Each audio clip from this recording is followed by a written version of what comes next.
This is another Making Comics 101 quick tip. Greetings, people of the internet. I'm Scott with Serkworks Art Labs. Welcome, mad creators, to the underground laboratory where together we're going to create some awesome comics, because this is Making Comics 101. This is another quick tip where I just give you a little tidbit of information that I think is very valuable. I've got a good one for you today. This is something that I probably should have been aware of for a long time, but I think it's only been a couple years since this was sort of brought to my attention, and it was almost like a revelation, like, wow, why didn't I think of that? Because this is brilliant. So this week we're talking about lettering. Now, if you watched the previous episode, you saw that I showed you some techniques for digital lettering, and those are all valid. Now, digital lettering is great, but there are a lot of people that do prefer that more organic look. I am one of those people, even though I still do some digital lettering. But there is sort of a happy medium. With the video that I did before where I showed all those techniques, you can still apply that to what I'm going to talk about today. Now, of course, when you work traditional lettering, you can use tools like the Ames lettering guide. There are a few instructional videos online that'll show you how to use this thing. It also comes with instructions if you're going to buy one. They're not terribly expensive. It's something that probably every person wanting to letter, especially traditional, should look into and try it out. But there is another method that I really like. This is something that I use when I want more of an organic, hand-drawn look.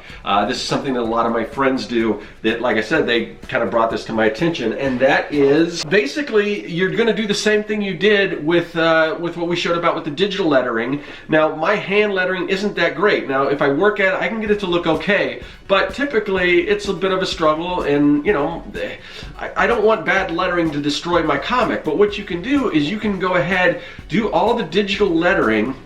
For instance, I've got this in blue line. This is sort of similar to what I showed before, only before it was all black ink on the final inks. But here I've got this all in blue line. I printed this out. Now what I can do is I can go in here now.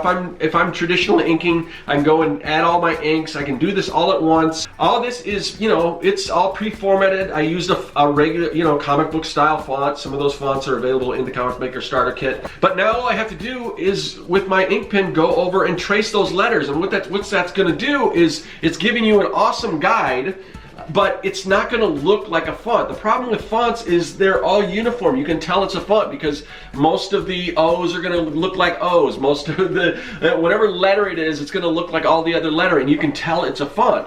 Now, there are some fonts out there that have different options. They may have a couple different, 2 or 3 different O's or, you know, S's or whatever, so it doesn't always look the same, and they have different ligatures and things like that. But with this, you know, if you're going over that, it's just naturally going to look more hand-drawn, and no one is going to really know the difference, and it's just going to give you a better feel. Now, you may say to yourself, hey, I'm a digital artist, you know, but that's okay, because what you can do is you can lay out all your lettering digitally, and if you're going to digitally ink this, what you can do is, you know, do your lettering in blue line just like you normally would digitally, and then go over it with your digital pens, and it's still going to make it look a little more organic, because your natural stroke isn't going to be perfect. It's going to have those little inconsistencies. It's going to make it look good. So whether you're a traditional letterer, whether you're a digital letterer, this technique is really going to do a lot of good for you. I think it's going to make your work stand out, look more original, look more organic, whether it's traditional or digital. So like I said, I just think that's a fantastic tip, and I wanted to bring that to you guys' attention.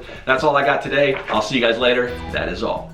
Hey, thanks for watching. If you like what you saw and you want to see more, hit that subscribe button. Also, you can follow me at Serkworks on social media, and now you can support the work that I do on Patreon. Do you like making comics? Then go to Serkworks.com and pick up the Comic Maker Starter Kit. It's packed full of fonts, brushes, templates, and more. And best of all, it's totally free.